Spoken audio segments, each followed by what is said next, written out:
Social media is an active axe that tears down the fabric of a relationship over time if not managed correctly. What happens? See, a long time ago, in order to become famous, you had to do something profound affecting humanity, right? Today, if you want to be famous, you don't need to do that. All you need is an internet connection and maybe a selfie stick and a camera, and you can be famous. And guess what?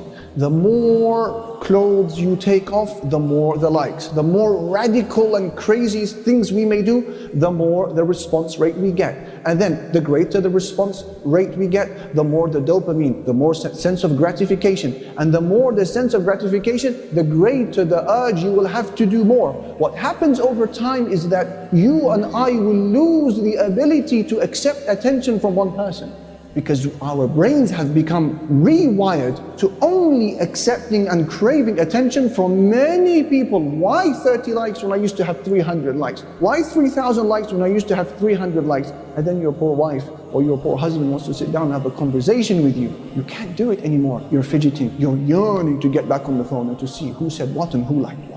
Social media, brothers and sisters, if you are not doing anything profound with it, like for example saving people from the hellfire, guiding them to Jannah and glorifying Allah subhanahu wa ta'ala, which I would claim a lot of us are not doing, delete it altogether. If it is affecting your relationship, delete it altogether and save this mithaq ghalidh, this firm covenant. Brothers and sisters, in terms of reviving the concept of mawadda, we can't stop showing the world the happiness in our married life. Brothers and sisters, stop showing the world about the happiness that you are experiencing as a husband or wife. The world doesn't need to see the photos of your marriage. And if your husband, your sister has bought you a huge bouquet of flowers, you don't need to show the world on Instagram that your hubby has just got you some flowers. Because you're telling me from those 500 people you have as your friends, or maybe the 5,000 still, none of them are unmarried, none of them envy you for where you are at. You are saying to me that none of them are married but are not suffering as married men or women? And then they see now this carefully filtered photo that you have uploaded, and they're thinking, what about me?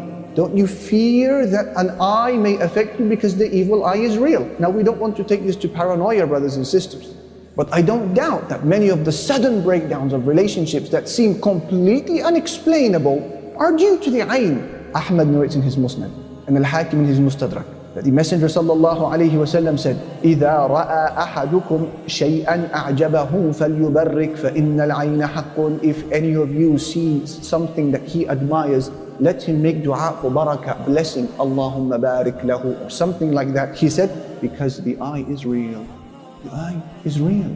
And Abu Nu'aym narrates in his Hilya with a Hasan chain of narration, as mentioned by Nasiruddin al-Albani, that the Messenger sallallahu alayhi wa sallam said, إِنَّ الْعَيْنَ لَتُدْخِلُ الرَّجُلَ الْقَبْرَ وَالْجَمَلَ الْقِدْرَ. The evil eye can take a camel to the pot and can take a man to his grave.